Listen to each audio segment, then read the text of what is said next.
ग्राम भारती शिक्षा समिति जिला भिंड द्वारा लहार के राधेश्याम गार्डन में संयोजक मंडल समागम कार्यक्रम का आयोजन किया गया, जिसमें मुख्य अतिथि लहार विधायक अंबरीश शर्मा गुड्डू भैया मुख्य रूप से मौजूद रहे। इस कार्यक्रम की अध्यक्षता लोकेंद्र सिंह चौहान ने की। मंडल समागम कार्यक्रम में मुख्य वक्ता के रूप में शिरोमणि दुबे प्रादेशिक सचिव तथा उदय सिंह चौहान प्रांतीय समिति उपाध्यक्ष एवं गोपाल शर्मा भाग प्रमुख तथा कोक सिंह चौहान ग्राम भारतीय शिक्षा समिति जिला अध्यक्ष भिंड प्रमुख रूप से मंचासीन रहे। इस मौके पर महेश खरे तथा राजीव शुक्ला जिला उपाध्यक्ष एवं उमाकांत व्यास विश्व हिंदू परिषद अध्यक्ष लहार तथा नारायण सौरखिया जिला सचिव एवं कालू सिंह राजपूत जिला प्रमुख ग्राम भारती भिंड रघुराज सिंह चौहान विभाग प्रमुख ग्वालियर सुश्री मुस्कान गुप्ता जिला सहसचिव मुख्य रूप से मौजूद रहे हैं। इस कार्यक्रम में मंच संचालन अवधेश सिंह बघेल संकुल प्रमुख द्वारा किया गया है। कार्यक्रम में आभार प्रदर्शन राजीव शुक्ला ने किया। इस दौरान संकुल प्रमुख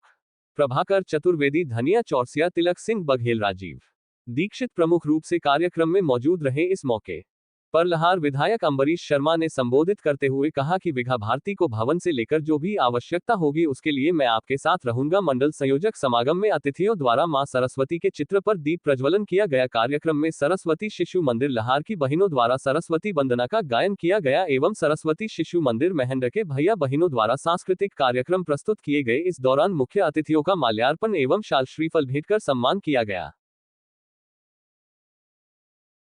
शर्मा भाई साहब तो समिति के सदस्य हैं, माननीय राजीव जी शुक्ला, माननीय महेश जी खरे, माननीय अवधेश जी बघेल, माननीय नारायण प्रसाद जी सौरखिया जी भाई साहब जो जिले के सचिव हैं, बहन कुमारी मुस्कान गुप्ता जी जो जिले की सह सचिव हैं, श्री मनोज जी शास्त्री जी, श्री संतोष सिंह जी चौहान जी और यहाँ पर उपस्थित मेरे सभी बुजुर्गजन, माताओं बहनों, युवा साथियों। विधायक बनने के बाद प्रथम बार किसी कार्यक्रम में आने का सौभाग्य मिला तो राष्ट्रीय स्वयंसेवक संघ के आनुषंगिक संगठन विद्या भारती में जो मुझे सौभाग्य मिला, इसके लिए मैं हृदय से बहुत बहुत आभारी हूं विद्या भारती का, जिसमें मुझे आज आने का सौभाग्य मिला। कोक सिंह जी भाई साहब ने परसों आग्रह किया तो मैंने कहा मैं जरूर आऊंगा। अगर मेरी किसी कार्यक्रम की शुरुआत संघ के एक स्वयंसेवक के नाते संगठन से होती है तो इससे बड़ा सौभाग्य मेरे लिए और कुछ हो नहीं सकता, क्योंकि मैं यहाँ तक जहाँ तक पहुँचा हूँ एक स्वयंसेवक के नाते संगठन के आशीर्वाद से पहुँचा हूँ।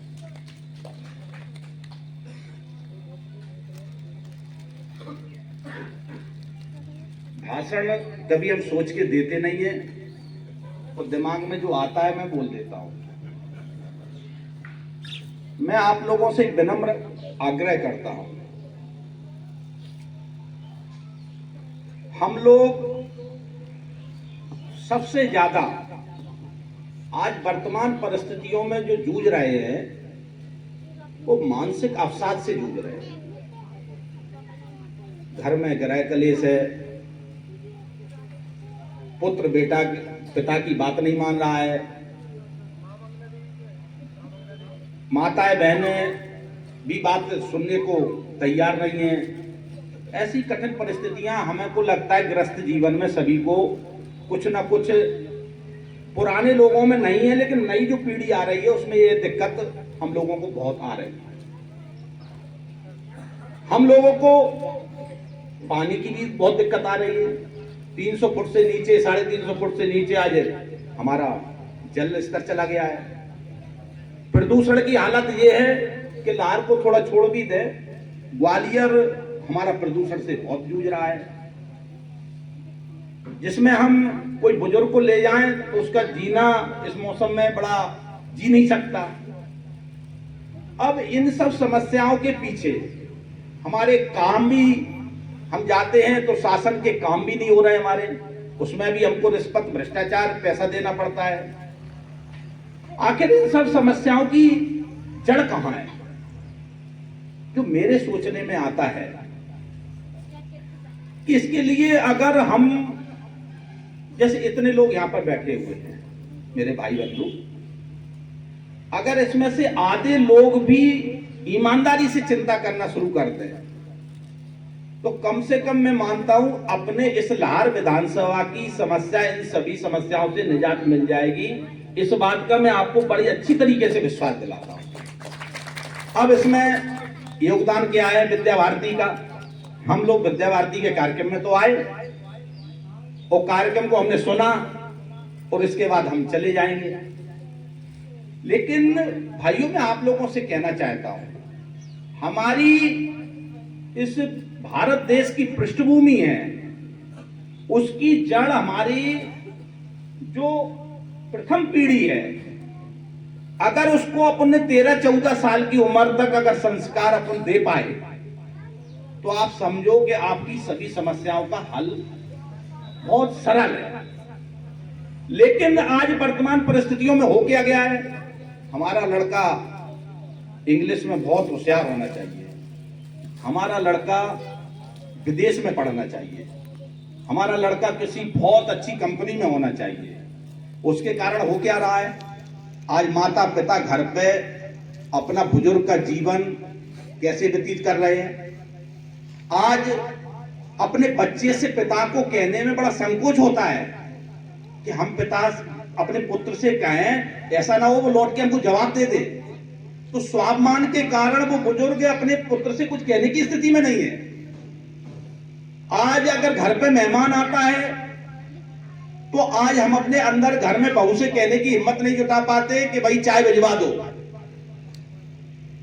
इन सब परिस्थितियों का कारण क्या है? परिस्थितियों का कारण है संस्कार।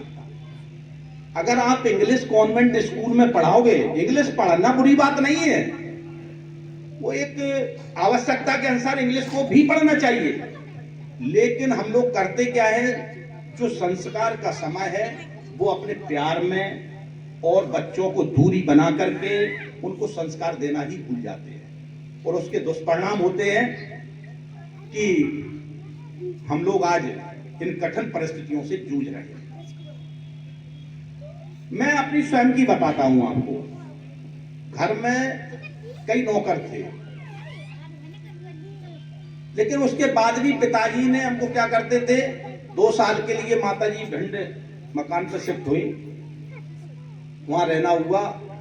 तो हमारे यहाँ एक भैंस थी, पिताजी सुबह 4 बजे जगवाते और जगा के कहते गोबर डालो। मन में बड़ा क्रोध आता, अरे भाई पिताजी को कहे इतने नौकर लगे, इनको हमसे मतलब उस समय बड़ा क्रोध आता था। और नहीं उठे तो एक आध बार झाड़ू भी पड़ी, लेकिन उस समय कपड़े भी हमको धोना पड़ते थे। फिर कहते थे सब्जी काटो, पूरी झाड़ू करो, पोंछा, मतलब 7 बजे हमारा स्कूल का टाइम था, उससे पहले पूरे काम करवाते थे हमसे। आज उसका परिणाम है कि ना मुझे अपने कपड़े धोने में दिक्कत है, ना मैं अपनी गाड़ी धोने में दिक्कत है, ना हमको कहीं